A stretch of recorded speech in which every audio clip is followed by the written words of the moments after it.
নমস্কার বন্ধুরা, আজকে রাত্রের খাবার মেনু নিয়ে চলে এসেছি। ছেলের আবদারে বানালাম নতুন আলু আর মটরশুঁটি দিয়ে আলুর দম আর গরম গরম ফুলকো লুচি। ছেলে আবদার করলো, মা হয়ে কি ছেলের আবদার না মিটিয়ে পারা যায়? তাই রাত্রে ডিনারের মেনুতে আজ গরম গরম লুচি আর আলুর দমটা তৈরি করলাম। ছেলেকে প্লেটে দিয়ে দিলাম গরম গরম 4টে ফুলকো লুচি, আর একটা বাটিতে মটরশুঁটি আলুর দমটা দিয়ে দিচ্ছি।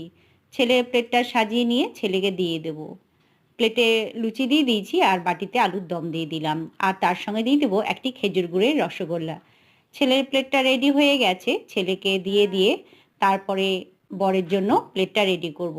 বরকেও দিয়ে দেবো লুচি, গরম গরম 4-5টা লুচি দিয়ে দেবো, আর ওকেও দিয়ে দেবো এক বাটি মটরশুঁটি আর নতুন আলু দিয়ে দম, সেটাও বরকে দিয়ে দিচ্ছি। আর তার সঙ্গে একটি খেজুর গুড়ের রসগোল্লা থাকছে।